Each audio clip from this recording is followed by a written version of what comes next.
Assalamualaikum warahmatullahi wabarakatuh. Kembali saya Ika Wulandari menjumpai Anda pada hari ini. Belakangan ini kasus penipuan lowongan kerja ke luar negeri khususnya ke Malaysia dengan iming-iming dan janji akan diberikan gaji yang fantastis makin ramai disorot. Hal ini terjadi lantaran pengetahuan yang minim sehingga para pencari kerja mudah ditipu oleh oknum yang tidak bertanggung jawab, dan pencari kerja harus waspada terhadap modus penipuan lowongan kerja ke luar negeri khususnya ke Malaysia.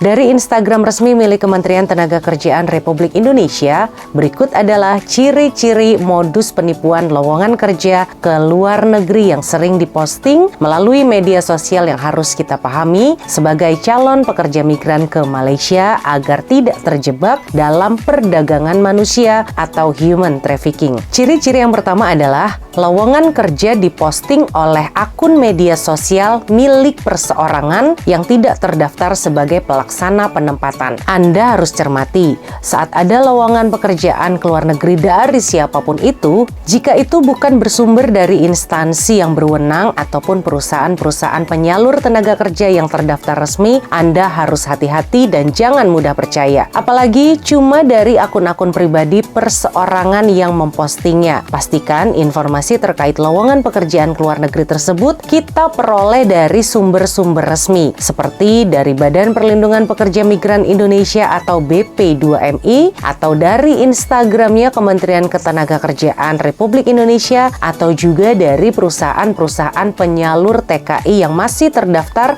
di BP2MI. Perusahaan penyalur ini dulunya sering disebut dengan PJ TKI, namun untuk saat ini sudah berubah nama menjadi Perusahaan Penempatan Pekerja Migran Indonesia atau P3MI. Nah, ketika ada informasi lapangan pekerjaan ke luar negeri dari perusahaan penempatan, pastikan perusahaan tersebut juga memiliki badan hukum dan izin terkait, serta masih terdaftar di BP2MI. Nama-nama beserta alamat perusahaannya bisa Anda cek di website resmi BP2MI. Sebab ada juga loh ternyata PT penyalur TKI yang izin operasionalnya sebenarnya sudah dicabut. Namun diam-diam mereka masih melakukan perekrutan calon PMI. Dan kita juga perlu hati-hati nih jika tawaran kerja itu datangnya dari PT-PT atau agensi-agensi yang sudah tidak berizin seperti ini. Kemudian ciri yang nomor 2 adalah syarat dan pendaftaran kerja cenderung ringan. Kalau ada yang mengiklankan untuk kerja ke luar negeri itu mudah, tidak perlu ada syarat-syarat yang layak, yakinlah itu hanya penipuan belaka. Karena untuk menjadi tenaga kerja di Malaysia, negara Indonesia telah memberikan persyaratannya apa saja kepada para calon pekerja, dan syaratnya itu cukup banyak. Berdasarkan pasal 13 Undang-Undang Nomor 18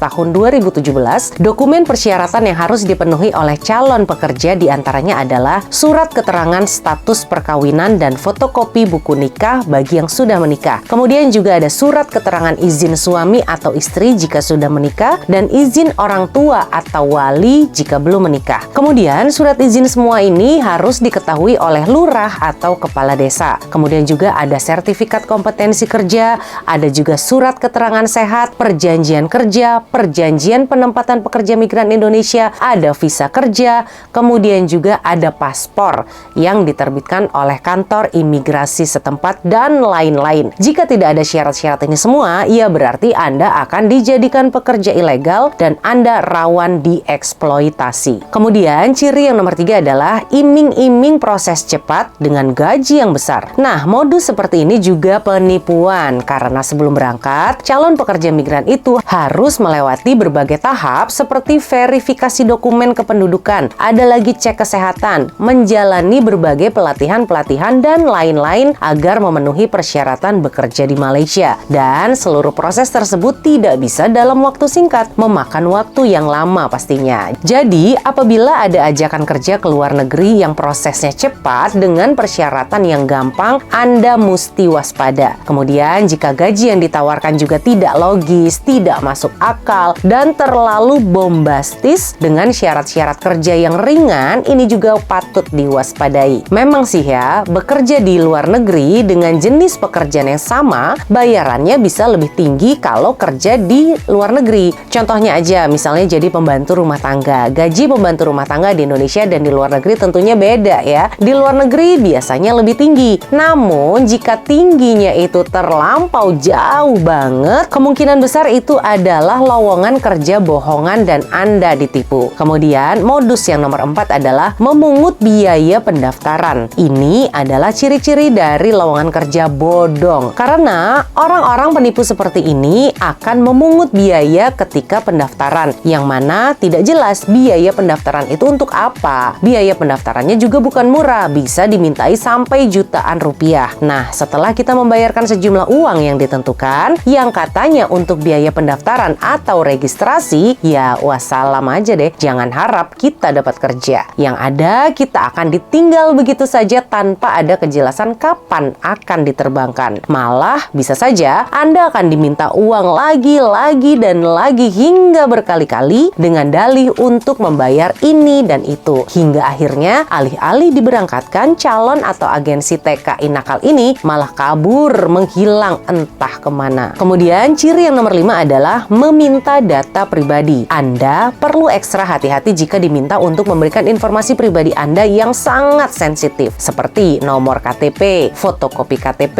atau nomor rekening di bank. Permintaan data ini tanpa ada alasan yang jelas, karena sindikat penipuan sering memakai informasi data pribadi kita ini untuk tujuan penipuan identitas. Seperti data-data kita biasanya bisa dipakai aja untuk pinjol atau pinjaman online dan tindak kejahatan lainnya. Pastikan bahwa perusahaan pengirim tenaga kerja yang memberikan lowongan kerja kepada kita itu memiliki kebijakan privasi yang jelas dan hanya meminta informasi yang berhubungan untuk proses rekrutmen yang resmi saja. Kemudian, ciri penipuan nomor 6 adalah menjanjikan untuk menanggung semua biaya keberangkatan. Nah, modus ini adalah sebuah perangkap. Anda hanya akan dipotongin aja tuh gajinya tiap bulan, entah berapa bulan gak jelas. Padahal sebagai contoh, kalau Anda bekerja di Malaysia sebagai pembantu rumah tangga, Anda tidak mengeluarkan biaya sepeser pun. Karena sesuai MOU yang terbaru, semua biaya telah ditanggung oleh majikan Anda di Malaysia. Kemudian modus penipuan yang nomor 7 cirinya adalah proses bekerja menggunakan visa kunjungan, visa wisata atau pelancong, atau visa ziarah. Jika Anda datang ke negara Malaysia menggunakan visa yang saya sebutkan barusan, berarti Anda ditipu. Karena penempatan pekerja migran Indonesia ke Malaysia yang sesuai prosedur resmi adalah menggunakan visa kerja. Sehingga jika ada penyalur atau agensi yang menawarkan lowongan kerja ke luar negeri, namun visa yang Anda gunakan adalah visa pelancong, maka Anda harus waspada dan sebaiknya langsung ditolak karena itu merupakan penempatan PMI non-prosedural. Jika Anda nekat berangkat, maka statusnya Anda akan menjadi TKI ilegal. Oke, ciri yang terakhir atau nomor 8 adalah kontrak kerja tidak ada dan tidak jelas dari awal Anda sebelum berangkat ke Malaysia. Sebagai seorang pekerja yang akan bekerja di luar negeri, kita itu harus memiliki kontrak kerja yang jelas, di mana kontrak ini berisi mengenai hak dan kewajiban kita sebagai pahlawan devisa. Makanya ketika ada tawaran kerja ke luar negeri, sebelum keputusan diambil dan Anda menandatangani kontrak itu, Anda harus mempelajari dulu isi kontrak kerjanya secara seksama dan detail. Anda harus baca baik-baik tuh isi kontraknya apa, karena ada banyak kontrak abal-abal di luar sana yang hanya akan merugikan Anda dan kontrak ini tidak resmi. Apabila kontrak kerjanya tidak jelas, apalagi malah tidak ada kontrak kerja, lebih baik tidak perlu kerja ke Malaysia. Oke, jadi itulah tadi cara mengetahui lowongan kerja ke Malaysia apakah benar-benar atau ternyata hanya lowongan kerja penipuan alias bodong. Intinya, seberapapun butuhnya akan sebuah pekerjaan atau sekuat apapun keinginan Anda merantau ke Malaysia, pastikan untuk selalu waspada dan selektif dengan tawaran-tawaran ataupun iklan lowongan kerja yang banyak banget berseliweran terutama di sosial media. Karena menjadi pekerja ilegal di Malaysia ini sangatlah tidak menyenangkan. Anda bisa melihat semua testimoni orang-orang yang ilegal bekerja di Malaysia. Bagaimana perasaan mereka, bagaimana kesusahan mereka, bagaimana penghasilannya, tidak ada yang menyenangkan. Apalagi lowongan pekerjaan dengan modus penipuan seperti ini banyak dipromosikan di mana-mana. Bahkan kita bisa melihat promosinya ditempel di sepanjang bus stop atau juga di halte bus atau juga di pohon-pohon yang ada di pinggir-pinggir jalan. Itu banyak sekali lowongan kerja ke Malaysia. Anda sekarang sudah mengetahui ya ciri-ciri modus penipuan untuk bekerja di Malaysia, sehingga Anda bisa terhindar menjadi korban perdagangan manusia. Oke, sekian informasi mengenai hal ini. Mudah-mudahan ada manfaatnya. Saya Ika Wulandari undur diri. Terima kasih. Wassalamualaikum warahmatullahi wabarakatuh.